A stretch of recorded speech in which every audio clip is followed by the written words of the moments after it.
आज ही Doubtnut app download करें। Doubtnut पर होगा अब आपके सभी मैथ्स, केमिस्ट्री, फिजिक्स और बायोलॉजी डाउट्स का सफाया। बस अपने क्वेश्चन की फोटो खींचो, उसे क्रॉप करो और तुरंत वीडियो सोल्यूशन पाओ।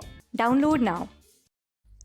तो ये एक और क्वेश्चन है हमारा कोऑर्डिनेशन कंपाउंड से वैलेंस बॉन्ड थ्योरी पे, जिसमें हमें वैलेंस बॉन्ड थ्योरी के कुछ ड्रॉबैक्स के बारे में बताना है। तो क्वेश्चन कहता है कि हमारे पास 3 स्टेटमेंट्स हैं और हमें बतानी है कि कौन सी स्टेटमेंट सही है। तो पहली स्टेटमेंट है VBT does not explain the colour exhibited by coordination compounds. बिल्कुल सही स्टेटमेंट है, क्योंकि वीबीटी कहती है कलर के लिए एक अनपेयर्ड इलेक्ट्रॉन की ज़रूरत है, अनपेयर्ड इलेक्ट्रॉन चाहिए होता है। पर हमने देखा है कि KMnO4 जो होता है कलर्ड कंपाउंड होता है। अब KMnO4 Mn अपनी +7 हाईएस्ट ऑक्सीडेशन स्टेट में, इसमें तो कुछ इलेक्ट्रॉन्स ही नहीं है, फिर भी कलर दिखा रहा है। तो VBT colours complex compounds coordination compounds colour क्यों दिखाते हैं नहीं एक्सप्लेन कर पाया। ठीक है, बेसिकली कलर जो हमारे कोऑर्डिनेशन कंपाउंड्स में होता है वो 2 रीज़न से आता है। एक तो DDD ट्रांजिशंस की वजह से और एक चार्ज ट्रांसफ़र की वजह से। ठीक है, तो कलर हमें इस वजह से दिखता है। तो VBT जो थ्योरी है वो ये चीज़ें नहीं एक्सप्लेन कर पाई। तो हमारी फर्स्ट स्टेटमेंट तो सही है। सेकेंड स्टेटमेंट कहती है कि VBT explains and gives quantitative interpretation of magnetic data. Quantitative मतलब हमें एक वैल्यू मिल रही है, मैग्नेटिक डाटा की इंटरप्रिटेशन। ये देखते हैं कि कैसे, मतलब मैग्नेटिक डेटा से हम ये नहीं बता सकते कि कितने अनपेयर्ड इलेक्ट्रॉन्स हैं कितने नहीं हैं। तो VBT ये नहीं एक्सप्लेन कर पाया अपने मैग्नेटिक डेटा से कि इस कंपाउंड में कितने अनपेयर्ड इलेक्ट्रॉन्स होंगे कितने नहीं होंगे। जैसे फॉर एग्जांपल ले लेते हैं, एग्जांपल है Fe3-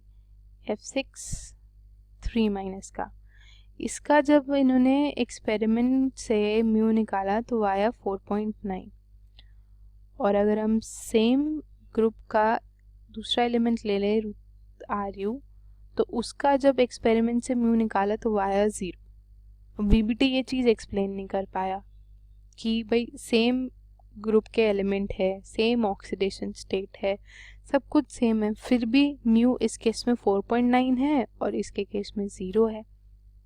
तो VBT could not explain this. तो ये वाली जो स्टेटमेंट है वो गलत है। तीसरी स्टेटमेंट है VBT does not distinguish between weak field ligand and strong field ligand. दोबारा से ये वाले 2 एग्जांपल्स लेते हैं। अब इस केस में जो F है वो वीक फील्ड लिगेंड है। क्यों? क्योंकि हमें कुछ म्यू मिल रहा है, कुछ मैग्नेटिक मोमेंट की वैल्यू मिल रही है, इसका मतलब पेयरिंग नहीं हो रही है, पेयरिंग नहीं हो रही है। पर इस केस में देखिए, इस केस में F जो है वो स्ट्रॉन्ग फील्ड लिगेंड की तरह काम कर रहा है, क्योंकि म्यू 0 आ रहा है। म्यू 0 का मतलब ऑल इलेक्ट्रॉन्स आर पेयर्ड। अगर सारे इलेक्ट्रॉन्स पेयर्ड हैं तभी म्यू 0 आ सकता है, और उसका मतलब क्या होगा कि F- इस केस में स्ट्रॉन्ग फील्ड लिगेंड की तरह काम कर रहा है। तो VBT जो हमारी वैलेंस बॉन्ड थ्योरी पॉलिंग ने दी थी वो इस चीज़ को भी एक्सप्लेन नहीं कर पाई। तो हमारी स्टेटमेंट नंबर 3 भी सही है। तो इस क्वेश्चन का आंसर है statement number 1 and statement number 3 both are correct. Class 6 से 12 से लेके नीट, IIT, JEE मेंस और एडवांस के लेवल तक 10 मिलियन से ज्यादा स्टूडेंट्स का भरोसा। आज ही डाउनलोड करें डाउटनेट ऐप या व्हाट्सएप कीजिए अपने डाउट्स 8400 400 400 पर।